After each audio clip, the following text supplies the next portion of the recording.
So, I've been obsessed with animals for as long as I can remember. Since I was a little kid, I used to go outside and find lizards in the garden or bugs on the house. And a lot of times, to the dismay of my mother, I would bring them inside and find a mason jar or a Rubbermaid container that I'd drill some holes in and see if I could keep them for a few days. But I never thought I'd get to do something like this.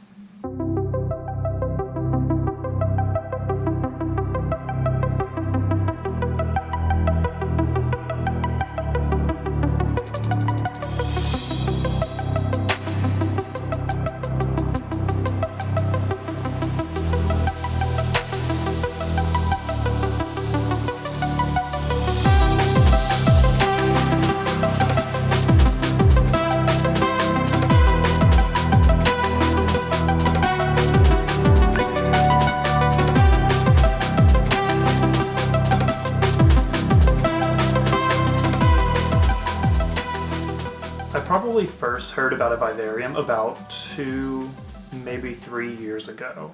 I heard about it from my friend Jonathan, and he has a beautiful vivarium with a green tree python in it, and whenever I saw it, I knew I had to have one. So what is a vivarium, you might ask? Some weird word that sounds like aquarium? Well, it's a self-contained ecosystem that you have going on. There's plants involved and a substrate and usually a cleanup crew. It doesn't have to have an animal in it, but a lot of people keep frogs, other amphibians, snakes, lizards, geckos, all sorts of little creatures in them. Just like an aquarium, they can be a centerpiece of a room. They can act as decoration, and they are beautiful.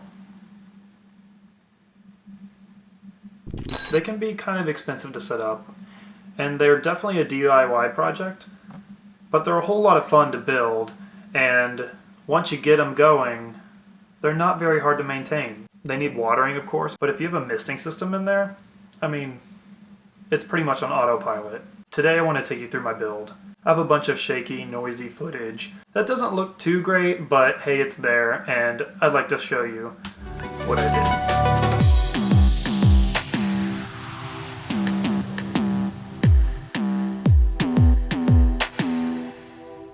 Here I have a box. But soon it will no longer be a box, it will be a stand for my vivarium.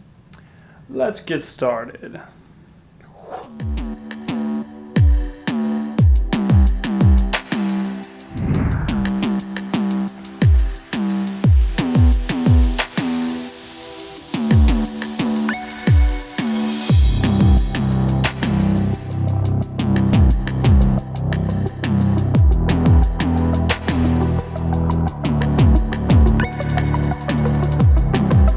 Done. Man, these things take forever. But look, it looks great. Now to build the actual vivarium. Okay, now that that's built, I am going to go get a tank and some substrate. So I'm actually going to stop by Jonathan's to elicit his help because he has a very nice vivarium, actually.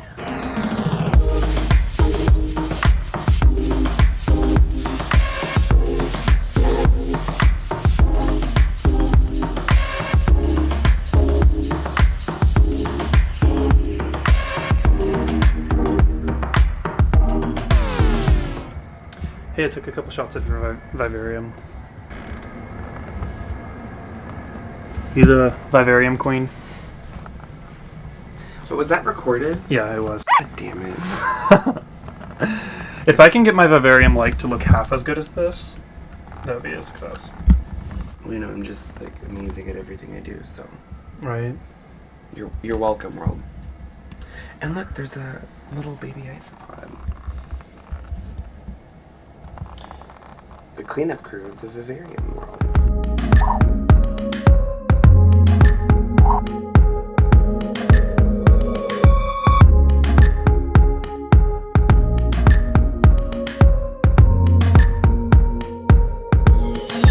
Okay, so I'm finally home.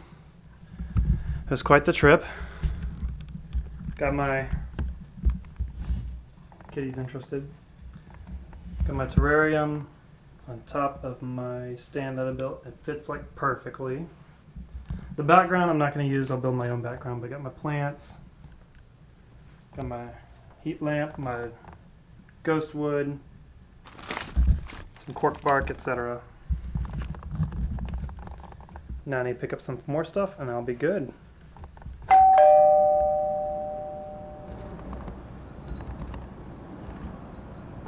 Well, the package came. It's about time too. About time.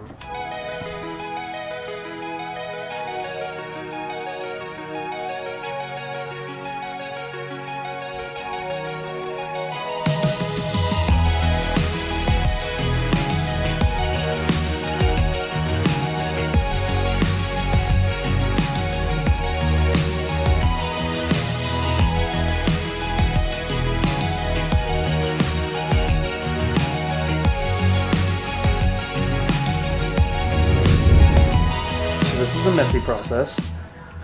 Make sure you wear clothes you don't care about. I went ahead and silicone the sides so that way when the foam creeps up on the sides and the foam is white, you won't see it. And then I'll clean it up with a razor later. But you'll see what I'm talking about. Now for the foam.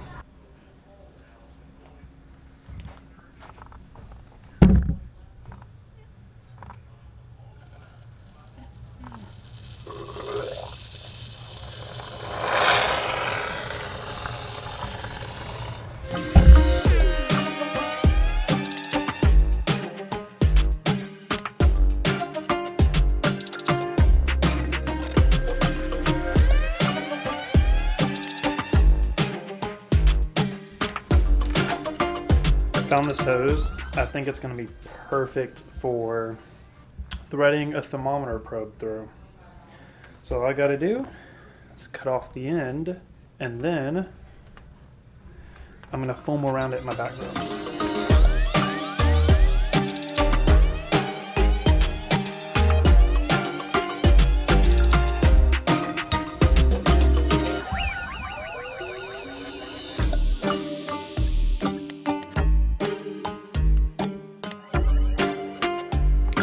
Alright, it's the next morning and the foam expanded, so it's pretty big.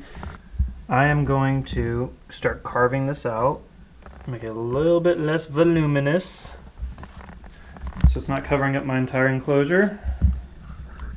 I'll be using an X-Acto blade and just a razor scraper. You can get it at Home Depot for like $1 each, if that.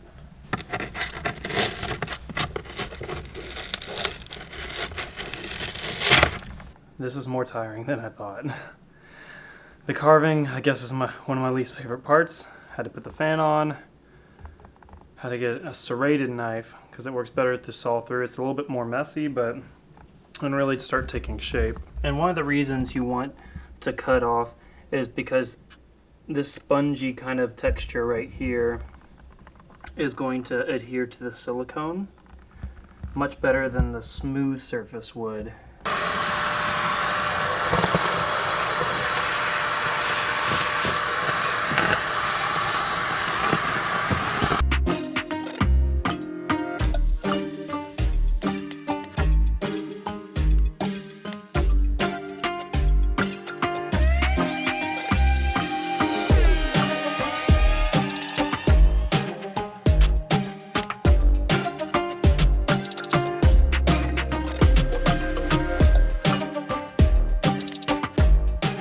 Alright, so right now I've got the background pretty much almost done.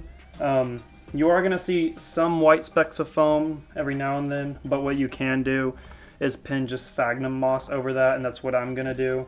The plant potters you won't see because I'm going to fill that with substrate and then put the plants in there. And then yeah, I just got a bunch of paper towels at the bottom at the moment. But I think it actually is turning out pretty well. The temperature probe from the top actually does feed down right here, and I put a wire through, but so far so good. All right, so now I'm putting in the substrate. I got this from the BioDude. Now most vivariums have, most of them have a drainage layer The BioDude is proprietary. They're very proud of their substrate. They claim that it doesn't need a drainage layer. It actually makes air pockets and aerates the soil, that there's no bacterial growth, etc. You have to put just a bit of water in here just to make it a little bit moist. And then you mix in some sphagnum moss as well. Not too much in here, more water in the sphagnum moss.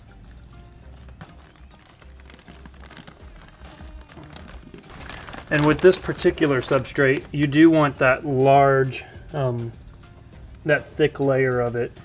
So that way it does get its aeration and humidity down in there. The sphagnum moss. So this you definitely want to add like your distilled water to. And you just kind of pour it in. And twist the top. I'm just going to run it all the way through.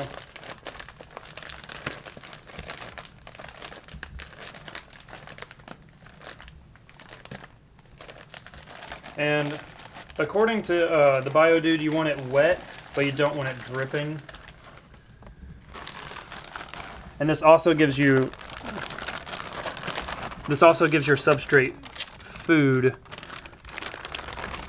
for your microfauna. And as you do your substrate, you want to make sure it goes higher toward the background, and that's going to give you a little bit extra depth to your background.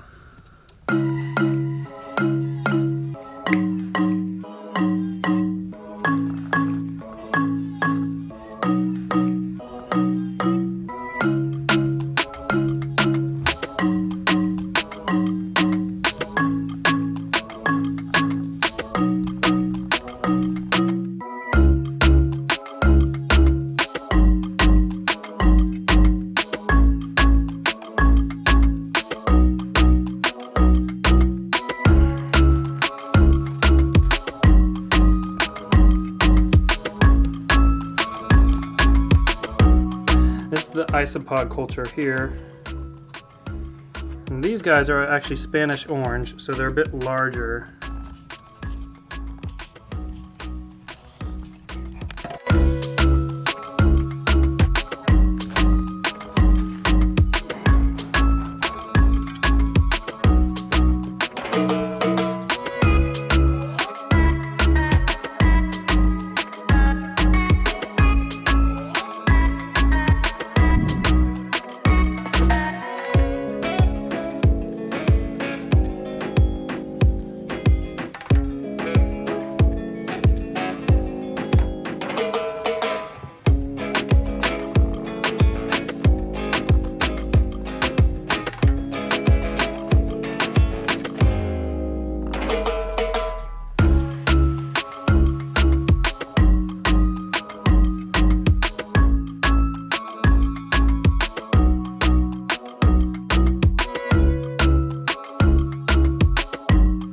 Alright, well here it is in its grand glory. I think it turned out well. I had to replace that fern in the background. It wasn't doing so hot, so I put in another Fittonia. And that's doing well, but if you do not water it for a day, I swear it wilts within 24 hours, so I had to readjust some of my sprayers.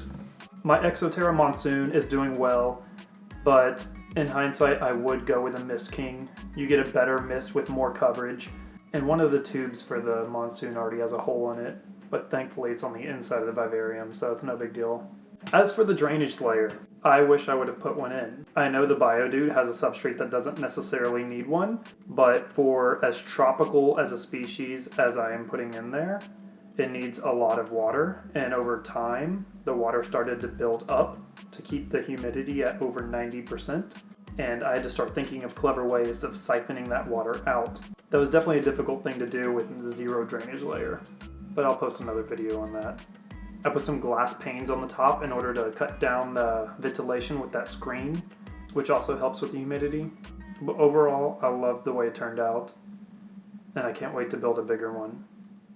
Now here's for my Vivarium's newest resident.